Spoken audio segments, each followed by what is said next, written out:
Dios me les bendiga, Dios les bendiga, amados hermanos, los que están en las redes. Hoy es un bonito día, hoy tengo el privilegio de dar este mensaje, saludando a todos los que están conectados, en el nombre de Jesús, amén. Amén. Bueno, vamos a orar, amado Padre, maravilloso Dios, en esta hora.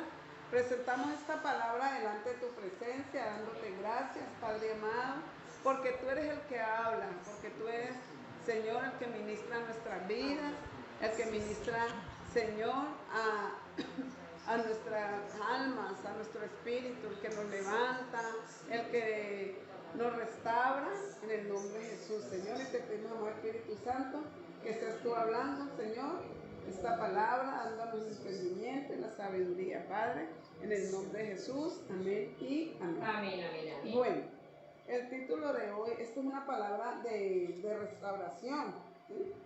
De restauración. Entonces, Dios restaura nuestras vidas. Amén. Vamos a leer la palabra de Dios en Jeremías 33, del 1 al 3. Dice la palabra de Dios: leemos en el nombre del Padre, del Hijo, con la unción del Espíritu Santo de Dios. Dice: vino palabra de Jehová a Jeremías la segunda vez, estando él aún preso en el patio de la cárcel, diciendo: así ha hecho Jehová, que hizo la tierra, Jehová que la formó para afirmarla, Jehová es su nombre. Clama a mí y yo te responderé y te enseñaré cosas grandes y ocultas que tú no conoces. ¿Sí? Esta porción de la palabra nos da a entender de que hay un Dios que, si nos dice que clamemos, es porque Él nos va a escuchar, ¿sí? Que Él nos responderá, ¿sí? En nuestras necesidades. Y también dice que nos enseña cosas grandes, ocultas, que nosotros no conocemos. Muchos de nosotros conocemos de memoria este versículo, ¿no? Hemos escuchado diferentes clases de prédica, de enseñanza, ¿sí? A través de esta palabra nos han dado palabras de aliento, ¿sí? Pero la realidad es que en muchas ocasiones sacan este versículo de su contexto histórico.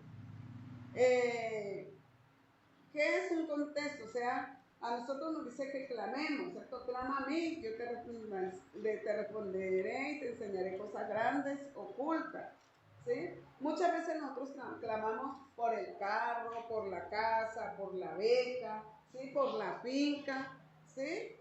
Eso no está mal, porque nuestro Dios es un Dios, dice la palabra que Él dueño de ¿qué? Del oro, de la plata. No está mal uno pedirle al Señor su carro, su bendición, ¿sí? Que así como nuestra alma prospere, que prospere también nuestras cosas, ¿sí? Queremos nuestros hijos sanos, nuestros hijos obedientes, nuestros hijos que les sirvan al Señor. Hay muchas cosas que pedir, pero a veces se nos olvida tener en cuenta que aparte de las cosas materiales, Dios quiere que nosotros prosperemos espiritualmente. ¿Por qué? Porque las cosas materiales pasan, ¿sí? Las cosas, dice que la tierra sí pasará, mas la palabra de Dios no pasará. Las cosas espirituales son eternas, ¿sí? Dios nos va a dar, Dios, si nosotros le pedimos el carro, la casa, Dios nos la va a dar. Pero el Señor quiere más que todo enseñarnos cosas también, digámosle espirituales, que seamos ricos espirituales, que tengamos salud, ¿sí? Muchas personas piden buen salario, ¿sí? Las cosas ocultas e inaccesibles solamente lo asociamos con un estilo de vida de riqueza, de comodidades, que por nuestro propio medio no las podemos tener, ¿sí? Pues en este mismo capítulo encontramos muchas cosas grandes que Dios ha hecho con nosotros. ¿Quién no hará sino que ya Él hizo, ¿sí? Y que seguirá haciendo en la vida de los que le creemos? Podemos leer Jeremías 33, 6 al 8. Vamos a leer. Jeremías 33, 6 dice, al 8 dice, leemos tu palabra en el nombre del Padre, el Hijo y el Espíritu Santo. He aquí, yo les traeré sanidad y medicina, y los curaré y les revelaré abundancia de paz. ¿Sí? Y haré volver a los cautivos de Judá y los cautivos de Israel y los restableceré como al principio. Yo limpiaré de toda su maldad con que pecaron contra mí y perdonaré todos sus pecados que contra mí pecaron y que contra mí se rebelaron. Mire tan bonito que solamente no es tanto la bendición física, sino lo espiritual, el saber de que estamos sanos, porque muchas veces una enfermedad nos roba la paz. Hay enfermedades que son incurables, pero el Señor nos ha dicho esta enfermedad no es para muerte, sino para Dios glorificarse. ¿Sí? Muchas veces una enfermedad, una dolencia, algo que pasa en nuestro cuerpo, muchas veces hasta nos impide que busquemos al Señor. ¿Sí? Yo no voy a la iglesia porque me está doliendo la cabeza, me está doliendo. Entonces, eso también a veces esa artimaña del enemigo para robarnos que la paz, para robarnos la bendición. ¿Sí? Y como dice la misma palabra de Dios, ¿no? No dejarse congregar como algunos tienen por costumbre. O sea que estamos, ¿qué? Desobediendo a Dios. Mientras nosotros tengamos vida, qué bueno es congregarnos, qué bueno es ir a aprender. ¿Sí? Nosotros muchas veces hemos sido criticados porque siempre vamos a la iglesia. Pero usted mantiene pues metido allá. ¿Sí? Mi mamá era una que a mí me decía, ¿te vas para la iglesia? Y yo sé que ella me está viendo aquí. Te amo, mamá. Y ella, llévese cuentas en la cobija. No interesa. ¿Sí? Nos llevamos la cobija, como vean. Me tocó que traer la cobijita. Pero eso es hermoso. ¿Por qué? Porque nosotros estamos siendo, ¿qué? Obedientes. ¿Sí? Obedientes. Este versículo nos habla de una sanidad y una medicina que ¿qué tiene que ver eso con la salvación? ¿Sí? Nosotros nos podemos hacer esta pregunta. La respuesta es mucho, porque cada uno de nosotros estamos enfermos de una enfermedad incurable. Y esa enfermedad se llama pecado. ¿Sí? Se llama pecado. ¿Y el pecado a qué nos lleva? Pues lleva a una condenación. ¿Sí? Dice la palabra de Dios que estamos muertos en nuestros delitos y pecados. Pero el Señor, a través de esa sanidad, nos está sanando también nuestra alma. ¿Sí? ¿De qué el Señor me está sanando el alma, amada? De mis rencores, resentimientos, falta de perdón, todos esos pecados ocultos, ¿sí? Que aparentemente pues la hermanita se ve tranquila, se ve que no mató una mosca, pero ¿cómo tiene el corazón? No ha podido perdonar hace más de 20 años, que la vecina un día le prestó media libra de azúcar y la vecina no se lo pagó. Entonces, esos son los pecados, eso es lo que Dios quiere venir a sanar, ¿sí? Que podamos nosotros soltar el pasado, lo que nos lastima, lo que nos daña, lo que me hicieron. Esa es una sanidad que el Señor tiene para cada uno de nosotros, ¿sí? Cuando nosotros nos venimos a congregar, venimos como una clínica, ¿sí? A que el Señor empieza a mostrar, a sacar y saque, pues saque. Ahí nos limpiando, ahí nos sanando. Entonces, dice, estamos condenados a pasar una eternidad en el infierno, condenados a vivir separados de Dios para toda la eternidad, condenados a estar en tormentos por toda la eternidad. O sea, eso es lo que nos espera, ¿sí? Y lo decimos directamente, lo tenemos que decir como es, ¿no? Nosotros tenemos que hablar la verdad como es. ¿Qué nos espera? El infierno.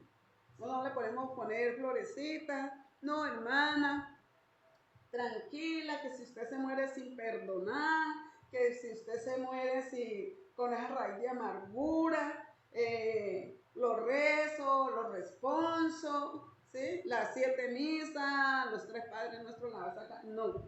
¿Sabe por qué? Porque es que nuestro Señor Jesucristo él mismo vino a pagar un precio por mi pecado, por mi maldad. Y a veces yo lo tengo tan profundo, tan guardado que yo ni me acuerdo, pero el Señor viene a qué? Con su palabra, a sacar, ¿sí? A sacar. Muchas veces hay personas que han ido a una iglesia y el pastor está hablando determinado proceso, ¿sí? Y esa persona se sienta tan confrontada con la verdad que muchas veces salen enojados. No, pero ese pastor, ¿quién le comentó mi vida? ¿Quién? Solamente el único que lo sabe, que escudriña nuestro corazón, se llama Dios, Jesucristo, nuestro Señor. El que murió en la cruz por nosotros, el que pagó un precio por nosotros, ¿sí? Y un precio muy caro, ¿sí? Él nos redimió a través de su sangre, ¿sí? Por eso nosotros podemos decirle a nuestro Señor Jesucristo, ¿por qué? Porque Él fue hecho hombre. Él sabe que nos duele porque Él estuvo aquí, ¿sí? Y aún siendo Dios, Él no se dejó contaminar por el pecado, pero fue tanto el amor que Él vino a estar aquí, ¿sí? Mucha gente dice, pero es que Dios es Dios, y no, Dios se hizo hombre, dice que se despojó de su forma, se quitó su manto para poder decirnos, aquí estoy, yo sé lo que has pasado, yo sé tu dolor, pero ¿qué dice? Cree en mí, ¿sí? Cree en mí, dice la palabra de Dios, yo vencí. Y así como nuestro Señor Jesucristo, Él quiere que nosotros venzamos, ¿sí? Vamos a leer Marcos 5:25 al 29. Marcos 5:25.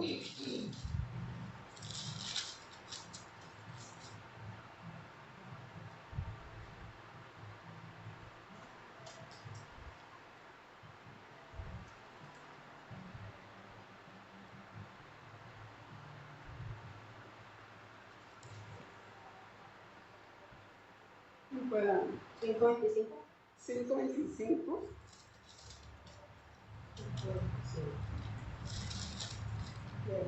El Padre, del Hijo y del Espíritu Santo. Dice, pero una mujer que desde hacía 12 años padecía de flujo de sangre y había sufrido mucho de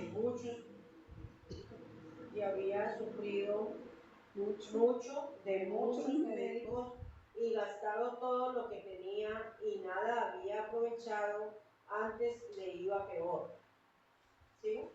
Sí, pues. Cuando oyó hablar de Jesús, vino por detrás entre la multitud y tocó su manto, porque decía, si toco tan solamente su manto, seré salva. Y enseguida la fuente de su sangre se secó y sintió en el cuerpo que estaba sana de aquel azote. Amén. Mire la fe de esta mujer, ¿cierto? Amén. Solo pensar que tocar su manto. Pero ¿qué pasa? Tocar el manto de Jesús. ¿Qué pasó? Aquí dice que anduvo en muchos médicos. Y dice que sufrió. Mire que hay uno que dice que sufrió del médico el médico. Sí. ¿Sí? O sea, que ¿por qué lo sufrió? Porque ella tenía ese flujo de sangre y en ese tiempo una mujer que tenía un flujo de sangre era inmunda. No se podía sentar donde otra persona se sentaba, tenía que estar encerrada, tener unos días para ella limpiarse. Entonces sufría. ¿Cuántos médicos la habrán despreciado, menospreciado? No, traen a esa mujer, no la traigan aquí porque esta mujer está inmunda. ¿Sí? Muchas veces nosotros también, cuando pasamos por esas circunstancias, ¿qué probamos? Probamos la medicina de la religiosidad, ¿sí? Muchas veces vamos a orar, ya saben a dónde, a los sitios donde, como dice la misma palabra de Dios en Salmo 115, tienen ojos, mas no oyen, tienen oídos, no oyen, ojos no ven, pies no caminan, donde las imágenes que y dice, son parecidos a personas, pero no oyen, no caminan. Entonces, a la religiosidad, probamos la medicina del esoterismo, probamos la medicina de la meditación, probamos la medicina de las buenas obras. ¿Qué dice la palabra de Dios? Una obra sin fe es muerta, ¿sí? Pero cada uno nos puso a sacar de la condenación, ¿sí? Pero Dios ya quiso traernos el entendimiento, ¿sí? Y traernos a la luz, ¿sí? Alumbrarnos en el camino y darnos la vida eterna. ¿Cómo? A través de su sangre preciosa, ¿sí? Ese es el antídoto que Dios nos da para nuestra enfermedad, ¿sí? Hasta que Dios puso en nosotros la medicina perfecta para quitar la condenación en nuestras vidas, y es la medicina de Jesucristo. El precio que pagó nuestro Señor Jesucristo para que nosotros seamos salvos, ¿sí? Es el precio de sangre, es un valor muy alto. Leamos Efesios 2, del 1 al 6.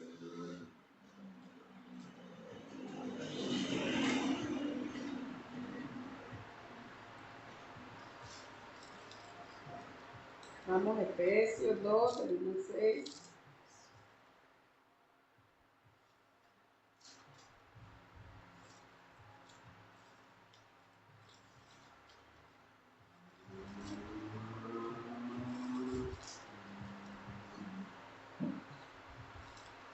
Bien, puedan. Efesios 2. Del 1 al 6. Del 1 al 6. Dice, salvos por gracia. Dice, y Él os dio vida a vosotros, cuando estabais muertos en vuestros delitos y pecados, en los cuales anduvisteis en otro tiempo, siguiendo la corriente de este mundo, conforme al príncipe de la potestad del aire, el espíritu que ahora opera en los hijos de desobediencia. Amén. Entre los cuales también todos nosotros vivimos en otro tiempo en los deseos de nuestra carne, haciendo la voluntad de la carne y de los pensamientos, y éramos por naturaleza hijos de ira, lo mismo que los demás. Pero Dios, que es rico en misericordia, por su gran amor con que nos amó, aún estando nosotros muertos en pecados, nos dio vida juntamente con Cristo. Por gracia sois salvos. Amén, amén. Entonces mire que por la gracia de nuestro Señor Jesucristo, ¿sí? Que somos salvos, ¿sí? Dice que Él nos ha dado, ¿qué? Abundancia de paz, y no como nos la dio el hombre, ¿sí? Pero también nosotros, ¿qué tenemos que hacer? Perdonándonos todos nuestros pecados, ¿sí? Que es algo grande y maravilloso que Dios ha hecho con nosotros, nos ha perdonado nuestros pecados. En Jeremías 3:7 dice, y haré volver los cautivos de Judá y los cautivos de Israel, y los restableceré como en el principio, ¿sí? ¿Cuántos de nosotros reconocemos que vivíamos en la esclavitud? ¿Sí? Éramos esclavos de un vicio, ¿sí? De una pasión desordenada, esclavos del rencor, esclavos de la envidia, esclavos de los deseos impuros, esclavos de los deseos de venganza, ¿sí? Mientras que el Señor nos ha dicho que quién es el que venga por nosotros, nuestro amado Señor. Pero ahora Cristo, ¿sí? Nos dio una verdadera libertad, ¿sí? Lo que era imposible para nosotros, pues las cadenas que habían en nuestras vidas eran grandes y pesadas, pero Dios lo hizo por medio de nuestro Señor Jesucristo, hacernos libres, ¿sí? Dice que nos hizo morir y nos hizo renacer por medio de su poder. Bueno, también habla en Romanos 6, 5, 14. Dice, porque si fuimos plantados juntamente con Él en la semejanza de su muerte, así también lo seremos en la resurrección, sabiendo que nuestro viejo hombre fue crucificado justamente con Él, para que en el cuerpo del pecado sea destruido, a fin que no sirvamos más al pecado, porque ha muerto también, viviremos con Él. Sabiendo que Cristo, habiendo resucitado a los muertos, ya no muere, la muerte no se enseñorea más de Él, porque cuando murió, al pecado murió una vez por todas, mas en cuanto vive, para Dios vive. Así también nosotros consideramos muertos al pecado, pero vivos para Dios, en Cristo Jesús. Entonces, en resumen, vemos la obra redentora que nuestro Señor hizo, ¿sí?, en la cruz del Calvario con nosotros. Cuando el profeta Jeremías, ¿sí?, recibió esta palabra, él no estaba en una fiesta, no estaba paseando, comiendo rico, estaba en uno de los peores momentos, porque este profeta pues vivió bastantes situaciones tremendas, pero mire que allí, en medio de las circunstancias, en medio de lo que nosotros estemos viviendo, estemos pasando, muchas veces para nosotros lo vemos como imposible, ¿sí? ¿Cuándo va a pasar esto? Yo veo que pasan los días, los años, pero lo único que podemos decir es que el tiempo de Dios es perfecto. Ahorita nuestro apóstol nos decía, Dios ni se adelanta ni se tarda, Dios llega justo a tiempo. Pero lo más hermoso es que si Dios nos dice en su palabra que le clamemos a Él, que Él nos va a enseñar, quiere decir que Él está atento al clamor de su pueblo, ¿sí? Dios está atento a escucharnos. Dice la palabra es que lo que es imposible para el hombre es posible para Dios, ¿sí? Dios quiere que en cualquier circunstancia, en lo que estemos pasando, ¿sí?, aún hay cosas que quizás nos estén haciendo daño, perturbando, a veces que ni las recordamos. Decimos, bueno, yo me siento así, pero no sé ni por qué. Pero Dios nos la puede traer a memoria, ¿sí? ¿Para qué? Para que sanemos y para que seamos libres, porque Dios tiene ese plan con cada uno de nosotros. ¿Cuánto lo creen? Amén. ¿Sí? Dios nos puede hacer libres de cualquier atadura. Aquí dice su palabra que esclavos del vicio, esclavos de la pasión desordenada, del rencor, de la envidia, ¿sí?, esclavos de los deseos impuros, esclavos de los deseos de venganza, de todas esas cosas que Dios, y mucho más que nosotros estemos pasando por eso, tanto espiritualmente como físicamente. Dios nos va a hacer libres a través de estos versículos. Dios es el que ha venido y es el único que puede hacerlo, porque Él fue el único que fue a la cruz del Calvario por amor a cada uno de nosotros. Amén. ¿Cuántos lo creen? Amén. Y a su nombre. Gloria.